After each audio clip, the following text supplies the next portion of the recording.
Hello बच्चों, आज हम अध्याय 5 अभाज्य समय का अभाज्य गुणनखंडन द्वारा दो संख्याओं की सह अभाज्यता की जांच करना सीखेंगे। तो देखिए बच्चों, हमारे पास दो संख्याएं दे रखी है जैसे कि 56 और 63। तो हमें ये चेक करना है कि क्या ये सह अभाज्य है। तो देखिए, हम इन दोनों के गुणनखंड ज्ञात कर लेते हैं। तो 56 के गुणनखंड क्या होंगे?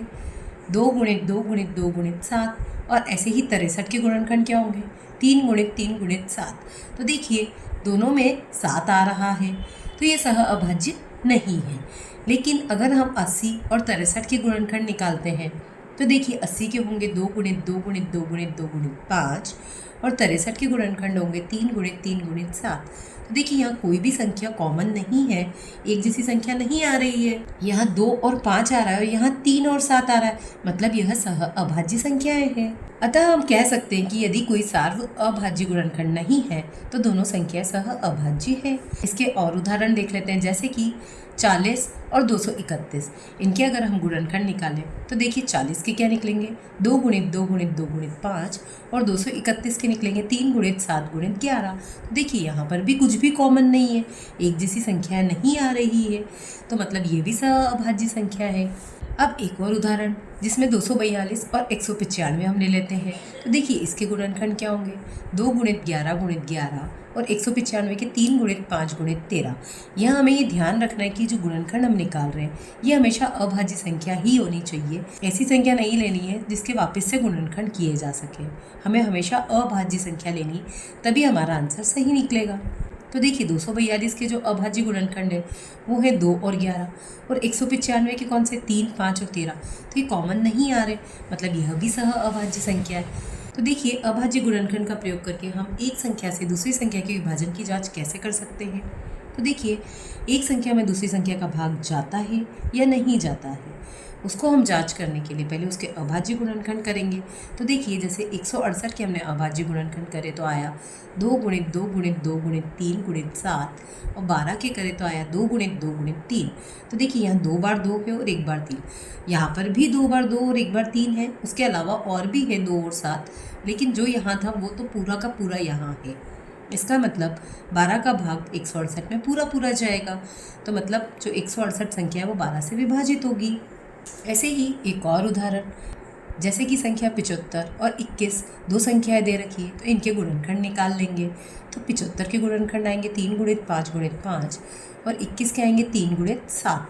तो देखिए, यहाँ 3 तो कॉमन है, लेकिन यहाँ 7 है जो कि यहाँ नहीं है, और यहाँ 5 है जो कि यहाँ नहीं है। तो देखिए, मतलब 75 में 21 का पूरा पूरा भाग नहीं जाएगा, क्योंकि यहाँ 3 और 7 दो संख्याएं चाहिए थी, लेकिन यहाँ सिर्फ 3 है, 7 नहीं है, इसलिए 21 का भाग 75 में नहीं जाएगा। एक और उदाहरण, संख्या 42 और संख्या 12, ये दो संख्याएं हमें दे रखी है। तो 42 के गुणनखंड होंगे 2 गुणित 3 गुणित 7, और 12 के होंगे 2 गुणित 2 गुणित 3। तो देखिए, 2 और 3 दो संख्या तो यहाँ मैच हो रही है, लेकिन यहाँ एक और 2 है जो कि यहाँ नहीं है। इसका मतलब 42 में 12 का भाग नहीं जाएगा। तो देखिए, 42 12 से विभाजित नहीं होगा। अतः हम ये कह सकते हैं कि जब एक संख्या दूसरी संख्या से विभाजित होती है तो दूसरी संख्या के अभाज्य गुणनखंड पहली संख्या के अभाज्य गुणनखंड में सम्मिलित होते हैं। आइए पता लगाएं। तो देखिए, क्या निम्नलिखित संख्या युग्म सह अभाज्य संख्याएं हैं? पहले अनुमान लगाइए, फिर अभाज्य गुणनखंड ज्ञात करके अपने उत्तर की जांच कीजिए। तो देखिए, 30 और 45। तो देखिए, 30 और 45 के अभाज्य गुणनखंड निकाल लेते हैं। तो 30 में अगर 2 का भाग देते तो 15 आएगा, फिर 3 का भाग देंगे तो 5 आएगा, फिर 5 का भाग देंगे तो 1 आएगा। ऐसे ही 30 के अगर हम गुणनखंड एक और विधि से निकालें तो इसको हम 15 दूनी 30 लिख सकते हैं, पर 15 अभाज्य संख्या नहीं है तो इसको फिर से गुणनखंड निकालने पड़ेंगे। तो इसको 3 गुणित 5 के रूप में लिख सकते हैं। अब हमें सारी अभाज्य संख्या मिल गई है। तो देखिए, यहाँ पर भी 2 3 5 और यहाँ पर भी 2 3 5, यही गुणनखंड हमें मिले हैं। हम किसी भी विधि से निकालें गुणनखंड समान आएंगे। ऐसे ही हम 45 के भी अभाज्य गुणनखंड निकाल लेते हैं। तो 45 के अभाज्य गुणनखंड के लिए हम पहले 3 से भाग देंगे। तो 3 एकम 3, फिर जो 1 बचा वो 5 के साथ चला जाएगा तो 15 बन जाएगा। तो 3 पंजे 15। अगर आपको डायरेक्ट ऐसे नहीं करना आता है तो आप भाग दे के देख सकते हैं। 45 में 3 का भाग देंगे तो भी 15 आएगा, फिर 3 में 15 का भाग दिया तो 5, और 5 में 5 का भाग दिया तो 1। या फिर इसको हम ऐसे फैक्टर करेंगे, या फिर इसके फैक्टर हम ऐसे करते हैं अगर, तो 15 या 45 होता है। पर 15 जो है वो अभाज्य संख्या नहीं है, तो फिर इसके टुकड़े, तो फिर इसके गुणनखंड करेंगे तो 3 गुणित 5 हो जाएंगे। तो देखिए फिर से 3 गुणित 5 और यहाँ पर भी देखेंगे तो 3 गुणित 5। तो देखिए ये हमारे गुणनखंड आ गए। अब जो 30 के गुणनखंड है उसमें आ रहा है 2, 3 और 5, और 45 के गुणनखंड में 3, 3 और 5। तो 30 के गुणनखंड में 2 है, लेकिन 45 के गुणनखंड में 2 नहीं है, इसका मतलब इसका भाग इसमें नहीं जाएगा। ऐसे ही क्वेश्चन नंबर 2, 57 और 85। तो देखिए 57 के अगर हम गुणनखंड निकालते हैं तो पहले 3 से भाग देंगे तो 19 आ जाएगा। फिर 19 एक अभाज्य संख्या है तो सीधा 19 से ही भाग देंगे, तो हमारे गुणनखंड हो गए 3 और 19। तो ये 57 के गुणनखंड है। ऐसे ही अगर हम 85 के गुणनखंड निकाल लेते हैं तो 5 से भाग देंगे, तो 5 एकम 5, 3 बचा तो ये 35 बन गया, तो 5 और 7 35। फिर 17 एक अभाज्य संख्या इसलिए 17 से ही भाग जाएगा। तो यहाँ पर गुणनखंड में कुछ भी कॉमन नहीं है, सार्वअभाज्य गुणनखंड हमें नहीं मिल रहा है, तो मतलब यह सह अभाज्य संख्या है। ऐसे ही प्रश्न नंबर 3, 121 और 1331। तो 121 में 11 का भाग देंगे तो ये 11 बार जाएगा, फिर 11 से फिर से भाग देंगे तो एक बार में आ जाएगा। तो 121 के गुणनखंड क्या हुए? 11 गुणित 11। ऐसे ही 1331 के गुणनखंड होंगे, पहले 11 से भाग देंगे तो 121, फिर 11 से भाग देंगे तो 11, और फिर 11 से भाग देंगे तो 1, मतलब 1331 के गुणनखंड हुए 11 गुणित 11 गुणित 11।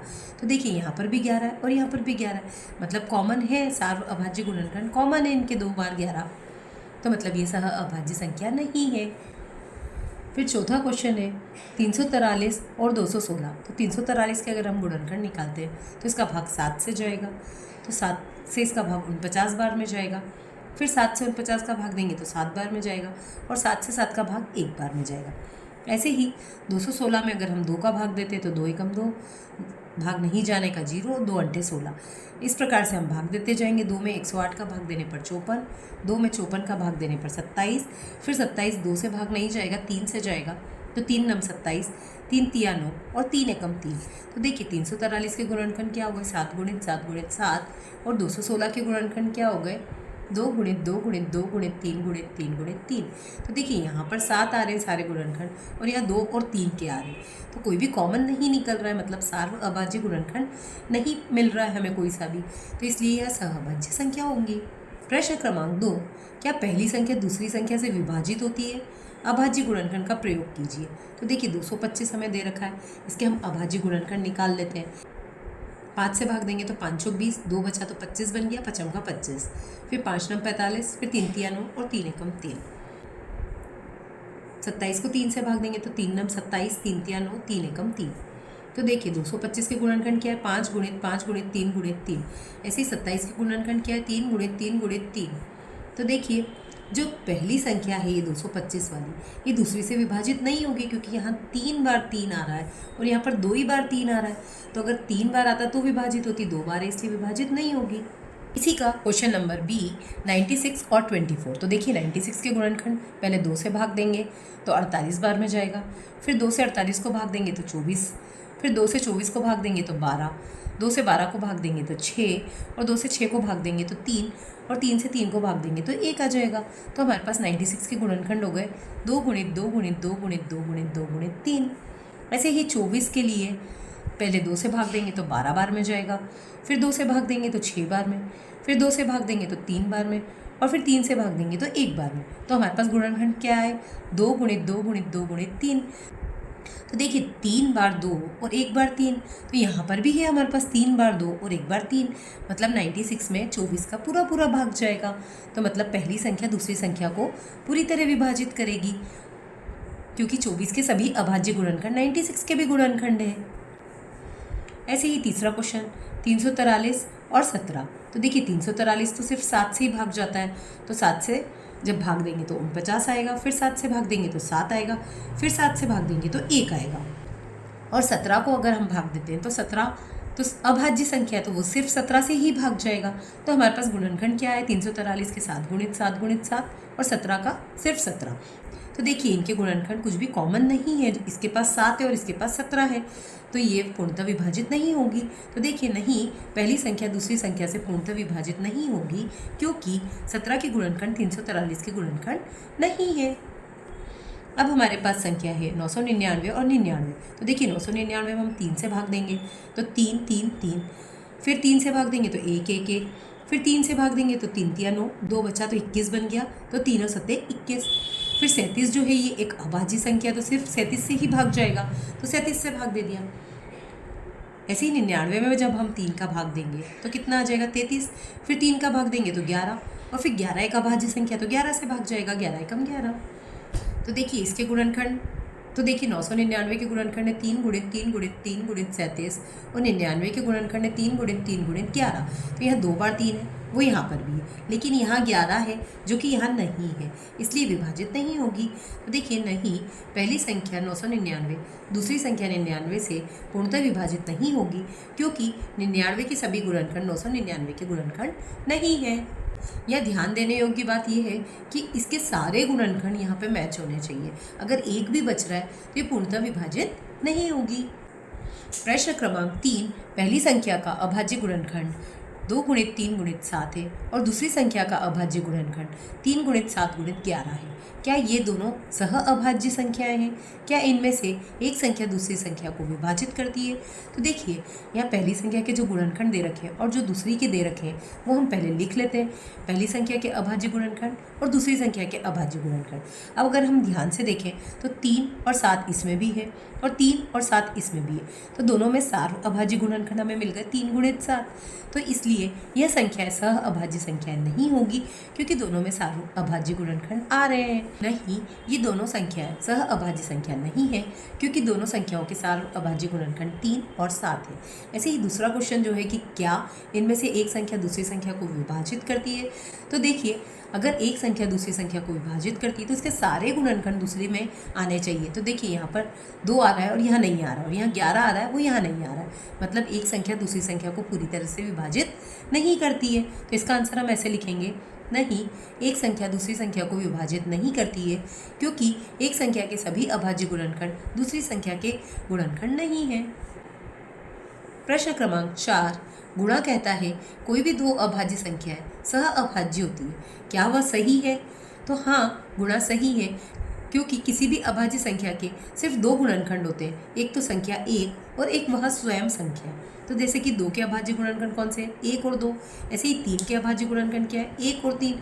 तो देखिए जब इनके गुणनखंड देखेंगे तो 1 को तो हम छोड़ देते हैं, 2 और 3 है, तो कोई भी कॉमन गुणनखंड नहीं है, उभयनिष्ठ नहीं है, इसलिए संख्या 2 और 3 सह अभाज्य संख्या होगी। इसी प्रकार से सभी अभाज्य संख्याएं सह अभाज्य संख्याएं होती है, तो गुणा सही है।